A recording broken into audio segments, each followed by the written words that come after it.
Hello and welcome to you guys. मेरा नाम है राहुल गुप्ता और आज हम बात करने वाले हैं राउट मॉडल बाइंडिंग इन लारावेल के बारे में। तो आज हम जानेंगे राउट मॉडल बाइंडिंग होती क्या है। एक हम मॉडल क्रिएट करेंगे, एक कंट्रोलर क्रिएट करेंगे और एक्सप्लेन करेंगे राउट मॉडल बाइंडिंग आखिर होती क्या है। सबसे पहला हमारा टॉपिक है राउट मॉडल बाइंडिंग आखिर होती क्या है। तो राउट मॉडल बाइंडिंग में क्या होता है, जब हम कोई भी डाटा मॉडल के साथ राउट को डायरेक्टली बाइंड करते हैं, यानी कि इंजेक्ट करते हैं अपनी आईडी को मॉडल के ऊपर और वो डायरेक्टली हमें एक डाटा निकाल के दे देता है। उसके लिए हमें कोई भी एक्स्ट्रा क्वेरी नहीं लिखनी पड़ती है, डायरेक्टली ये मॉडल के साथ बाइंड हो जाता है और उसके अकॉर्डिंगली वो डाटा हमें दे देता है। तो इसके लिए हमें कोई एक्स्ट्रा कोड नहीं लिखना पड़ता है, ऑप्टिमाइज्ड वे है। ठीक है, इसको हम एग्जाम्पल के साथ समझेंगे और एग्जाम्पल के साथ समझने के लिए हमें क्या करना पड़ेगा। सबसे पहले मैं प्रोजेक्ट ओपन कर लेता हूँ, उसके बाद हम मॉडल क्रिएट करेंगे, उसके बाद हम कंट्रोलर क्रिएट करेंगे और एक राउट क्रिएट करेंगे। उसके बाद हम जानेंगे राउट मॉडल बाइंडिंग आखिर होता क्या है। ठीक है, तो सबसे पहले मैं प्रोजेक्ट ओपन कर लेता हूँ। तो ये मेरा प्रोजेक्ट है, इसका सर्वर भी मैं एक बार स्टार्ट कर लेता हूँ, PHP आर्टिजन सर्व। एक बार ब्राउज़र में इसको चेक भी कर लेते हैं। तो ये मेरा रनिंग में आ चुका है। अब मुझे क्या करना है, अब मुझे एक मॉडल क्रिएट करना है। मॉडल किस टेबल का? एम्प्लॉय टेबल का।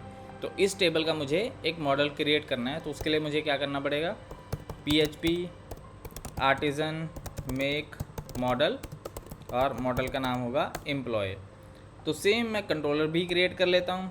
तो PHP artisan make controller employ controller.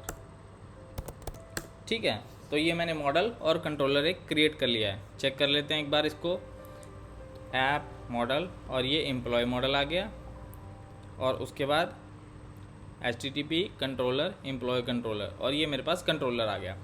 Employ model के अंदर मैं अपना टेबल एक बार डिफाइन कर देता हूँ।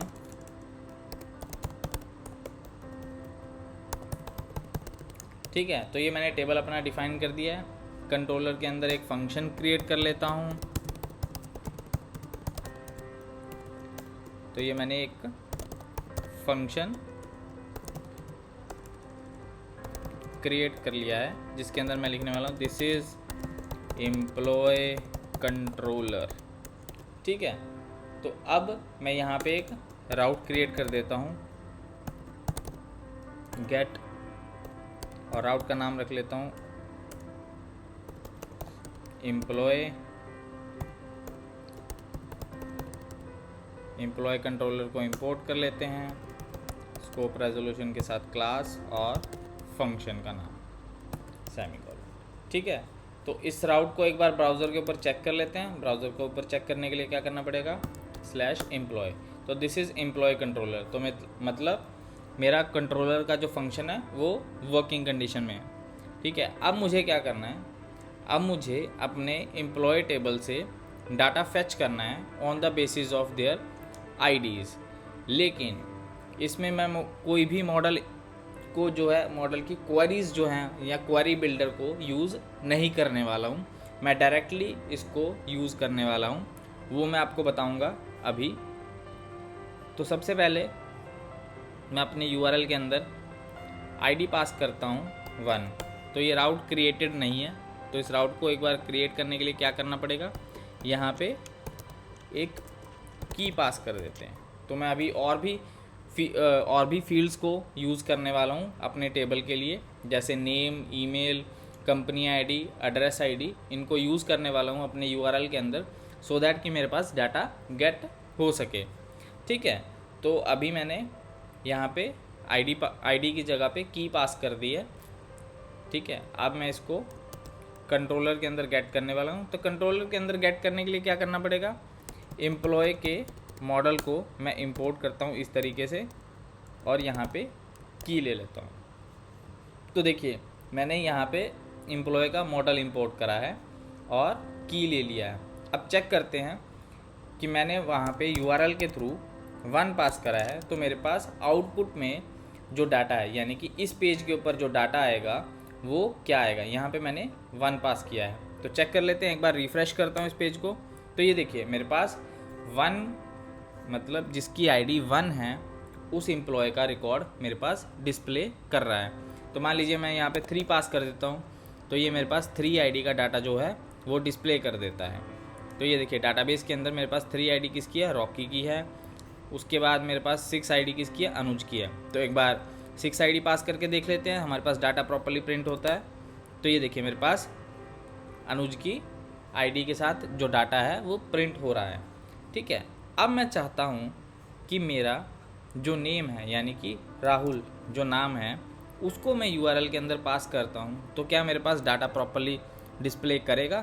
तो वो भी चेक कर लेते हैं। नहीं, तो इस पे ये मुझे एरर दे रहा है 404 नॉट फाउंड का। तो मैं चेक कर लेता हूँ। इसको ठीक करने के लिए मुझे क्या करना पड़ेगा, की के साथ मुझे एक वेरिएबल पास करना पड़ेगा नेम, यानी कि मैं कौन सी फील्ड यानी डाटाबेस की कौन सी फील्ड के साथ कॉलम के साथ उसको मैच करवाना चाहता हूँ, उसका मुझे नाम पास करना पड़ेगा। तो देखिए मैंने यहाँ पे नेम पास करा है राउट के अंदर की के साथ, की वैल्यू पेयर के साथ, और यहाँ पे मैंने नेम पास करा है।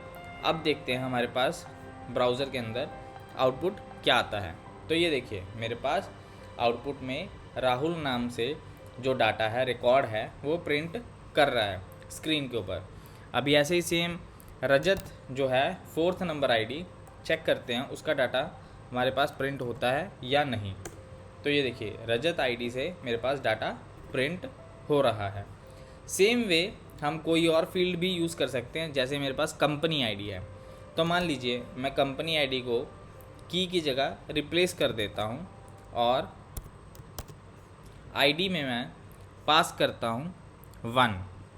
तो यहाँ पे सबसे पहला रिकॉर्ड जो है वो प्रिंट हो जाएगा, यानी राहुल का उसके अंदर कंपनी आईडी जो है 1 है, इसलिए उसने पहला रिकॉर्ड मुझे यहाँ पे डिस्प्ले करवा दिया है।